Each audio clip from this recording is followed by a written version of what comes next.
কত মিষ্টি! আমার তো এই সন্দেশগুলো খেতে দারুণ লাগে। মা মনে হয় এই মিষ্টিগুলো সব আমার জন্য এখানে রেখেছে। বোন আসার আগে সাটিয়ে দিই। এ দিদি, এ দিদি, এ দিদি। হ্যাঁ, এই তোকে না কতবার বলেছি খাওয়ার সময় ডিস্টার্ব করবি না। খাওয়ার সময় আমি কোনো কথা শুনবো না। তুই যা বলবি আমার খাওয়ার পর। আর তাছাড়াও তুই এই মিষ্টিগুলো খাবি বলে এরকম ছোটার মতো এসেছিস, তাই না? শোন, খাওয়ার সময় নো কথা। তুই ভাগ এখান থেকে।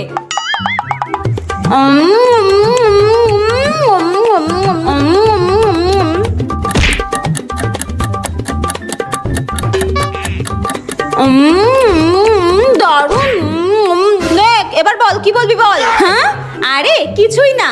আসলে ওই মিষ্টিগুলোতে না মা ইঁদুর মারার বীজ দিয়ে রেখেছিল।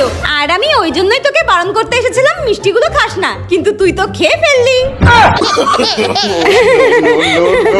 যা এবার উপরে গিয়ে ভালো থাকিস।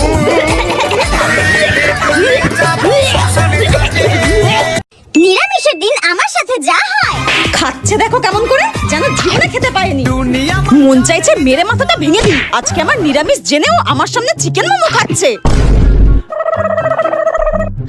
এই তোমার কোনো বিবেক নেই গো? তুমি আজকে আমার সামনে আমিষ খাচ্ছ?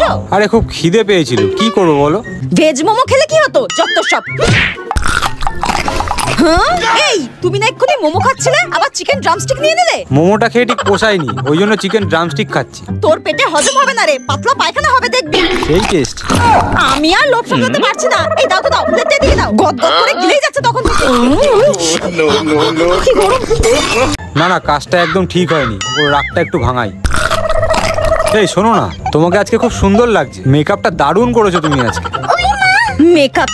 মেকআপ তো সুন্দর হবেই, তার কারণ আমি যেটা দিয়ে মেকআপ করেছি চলো তোমাকে দেখাই। এটা হচ্ছে Maybelline New York super stay lumi matte foundation. আর এটা কিন্তু সুপার স্টে। এই ফাউন্ডেশনটা 30 ঘন্টা পর্যন্ত লং লাস্টিং করে আর ভারতীয় গরম ও হিউমিড আবহাওয়ার জন্য পারফেক্ট। আর দেখো এই ফাউন্ডেশনটা আমি আমার মুখের একপাশে ইউজ করলাম, কি সুন্দর গ্লোয়িং একটা ফিনিশ দিল। এটা কিন্তু sweat proof, transfer proof, water proof. আর এটা কিন্তু খুবই লাইট ওয়েট, সহজে ব্লেন্ড হয় আর দেয় লিউমিনাস ফিনিশ। এটা না কেকি না গ্রেসি, স্কিনকে করে একদম naturally glowing. And this is my final look. একদম এক্সট্রা ফ্রেশ আর ইভেন লাগছে, তাই না? আর এই মেকআপ লুকটা নিয়েই এই গরমে সারাদিন ঘুরেছি, খাওয়া দাওয়া করেছি। এন্ড বাড়ি ফেরার পর দেখো আমার মেকআপটা এতটুকুও নষ্ট হয়নি। চলো তোমাদেরকে একটা টিস্যু টেস্ট করে দেখাই। দেখো একটুও আমার মেকআপ ট্রান্সফার হয়নি। প্রোডাক্টটা পেয়ে যাবে purple.com এ। সাথে আমার কুপন কোড MNYFRIN25 ইউজ করলে পেয়ে যাবে ফ্ল্যাট 25% অফ only 299 এ।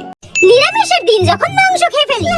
খুব জোর খিদে পেয়েছে, তাড়াতাড়ি চিকেন ললিপপটা খেয়ে নি। বাইরে বেরোলে যে আমার এত খিদে পায় কেন আমি বুঝতেই পারি না।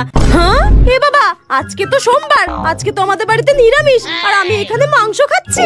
মা যদি জানতে পারে আমি নিরামিষের দিন বাইরে বেরিয়ে মাংস খেয়েছি, আমাকে তো শিওর বাড়ি থেকে বের করে দেবে। কি যে করি। আর চেনা জানা কোনো আত্মীয় যদি দেখে মাকে বলে দেয় আরো বিপদ। না না, খাওয়া যাবে না, আমি ফেরত দিয়ে দিই এটা। ধুর, আমি তো এটা নিয়ে ফেলেছি, থোড়ি কি দোকানদার এটা ফেরত নেবে নাকি? উল্টে মেরে আমাকে দোকান থেকে বের করে দেবে। কি যে করি। সামান্য নিরামিষের দিন যদি আমি পেঁয়াজ খাওয়ার কথা বলি, মা তো তেলে বেগুনে জ্বলে ওঠে। আর এখানে আমি মাংস খাচ্ছি দেখলে তো আরোই আমার কপালে বিপদ আছে। কিন্তু এখন এটা খাওয়া ছাড়া তো আমার হাতে কোনো অপশনও নেই। এত টেস্টি একটা চিকেন ললিপপ কিনে কি ফেলে দিতে ইচ্ছা করে? কি যে করব কিচ্ছু বুঝতে পারছি না। দূর ব্যাং, খেয়ে ফেলে তো কিচ্ছু হবে না। আর কেউ যদি দেখে মাকে বলে দেয়, মাকে বলবো পনির ছিল ওটা, চিকেন ছিল না। হ্যাঁ, অত ভেবে লাভ নেই, খেয়েই ফেলি। হ্যাঁ, কেউ কিচ্ছু বুঝতে পারবে না। দারুণ টেস্টি হয়েছে। নেকি মামুনের প্রথম চুল স্টাইল করা। উফ, আজকে প্রথম চুলে স্টাইল করব। এ কি, এটা দিয়ে এরকম ধোয়া বেরোচ্ছে কেন? আমার চুলগুলো পুড়ে আবার ছাই হয়ে যাবে না তো? না বাবা, একটু ফু দিয়ে ঠান্ডা করে নি, নইলে আমার এত সুন্দর সাদের চুল নষ্ট হয়ে যাবে। তাও তো ধোয়া বেরোচ্ছে। এবার ট্রাই করে দেখি। পুজোতে সবাই কি সুন্দর চুল স্ট্রেট করে কার্ল করে ঘুরে বেরিয়েছে, আর আমি কিছু করতে পারিনি। আমি এবার জগদ্ধাত্রী পুজোতে চুল স্টাইল করে ঘুরে বেড়াবো। দেখি এবার চুলটা খুলে কেমন হয়েছে। ওয়াও, কি সুন্দর লাগছে। আমিও যদি দুর্গাপুজোতে, কালী পুজোতে এইভাবে চুল স্টাইল করে বেরোতাম, আমি নিঘাত একটা ছেলেকে পটিয়ে দিতাম। ওয়াও, কি বিউটিফুল লাগছে আমাকে। দেখি এবার এটা খুলে সুন্দর করে করতে পারলাম নাকি। আমি তো ভাবতেই পারছি না, কি সুন্দর লাগছে। মাঝে মাঝে চুল একটু স্টাইল না করলে ভালো লাগে নাকি দেখতে? এইবার আমিও আমার বন্ধুদেরকে দেখিয়ে দেবো যে আমিও সুন্দর করে চুল স্টাইল করতে পারি। শুধু ওরাই পারে নাকি করতে। যাই এবার ছেলে পটাতে বেরিয়ে পড়ি। ও না, সরি, ঠাকুর দেখতে। মা, কি হয়েছে? কি রান্না করছো? এই তো বেগুন আর পটল ভাজি, দেখতে পাচ্ছিস না? তুমি তো জানো মা, আমি এসব বেগুন পটল ভাজা দিয়ে ভাত খেতে পারি না, তুমি আমার জন্য কি রান্না করেছো? জানতাম তো তুমি এগুলো দিয়ে খাবে না, তোমার জন্য আমি মাংস বানিয়েছি, তুমি চিন্তা করো না। খাবার বেড়ে রেখেছি, দাঁড়া দিচ্ছি। এই যে তোর জন্য আমি আগে থেকেই ভাত বেড়ে রেখেছি, মাংসের ঝোল আর ভাত, নে খেয়ে নে ধর। মা তুমি আমার জন্য মাংস রান্না করেছো? মাংস ভাত, মাংস ভাত, মাংস ভাত, মাংস ভাতটা আবার কি? আরে মা ওই তো তুমি রান্না করেছো, মাংসের ঝোল আর ভাত। তবে রে, বুইরা আদ্দামরা বেটি, তুমি কথা বলতে শেখনি তাই না, উচ্চারণ শেখনি। মাংস ভাতকে তখন থেকে মাংস ভাত করার খুব শখ হয়েছে তাই না? একদম করছে খুকি আমার মেরে না, সব নাক আমি একদম বের করে দেবো আমি, দেখবি তুই? আজকে তোকে আমি খেতেই দেবো না, যা খেতে যা। মা ভুলে গেছে, আর কোনোদিন আমি মাংস করবো না, আমি মাংস ভাতই বলবো, আর কোনোদিনও করবো না। আর কোনোদিনও যদি দেখেছি ন্যাকামো করতে, এই খন্তি গরম করে একদম ছেঁকা দিয়ে দেবো বলে দিলাম। না না বাবা, মায়ের সামনে নাটক করা যাবে না, মেরে পিঠে ছাল তুলে দেবে। মেয়েরা যখন বয়ফ্রেন্ডের সঙ্গে ফুচকা খেতে যায়। এ কি কাকু, তুমি এত বড় বড় ফুচকা দিচ্ছ কেন আমাকে? এই ফুচকাটা খাওয়ার জন্য তো আমার এত বড় হাওয়া হবে না। দেখেছো বাবু, তুমি কিছু বলো, আমি কিন্তু পরের দিন থেকে এই দোকানে কোনোদিনও ফুচকা খেতে আসবো না। কত বড় বড় ফুচকা দিচ্ছে বলো, দূর ছোট ছোট ফুচকা দাও।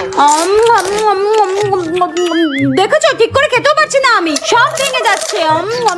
আর যখন একা ফুচকা খেতে যায়। কাকু বেশ ঝাল ঝাল করে ফুচকা মাখো তো, আর আমাকে কিন্তু বেশ বড় বড় ফুচকা দেবে, ঠিক আছে? হ্যাঁ, আপনি আগের দিন বলছিলেন না বড় ফুচকা খেতে পারেন না। না কাকু না, আমি ছিলাম না, ওটা হয়তো অন্য কেউ ছিল হয়তো। তোমার দোকানে এত কাস্টমার আসে, তুমি চিনে বসে রয়েছো। দাও তো পাতা দাও, এই নিন। দাও।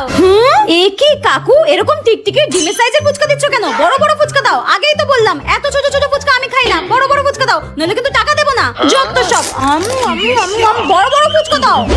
ইস কেমন ফাটকা ফুটকা লিকলিকা ফুচকা দিচ্ছে, সব জল বেরিয়ে যাচ্ছে। দুধ ভালো লাগে না, তোমার দোকানে আর কোনোদিনও আসবো না। দূর। নেল এক্সটেনশন করে আমি যে বিপদে পড়লাম। নেল এক্সটেনশন করতে এসে তো আমার ভীষণ মজা হচ্ছে, আর এই নেল এক্সটেনশনের প্রসেস গুলোও কিন্তু দারুণ। আমার তো পুরো কাতুকুতু লাগছে, কমপ্লিট হয়ে গেলে আমার হাতটা যে কি সুন্দর লাগবে।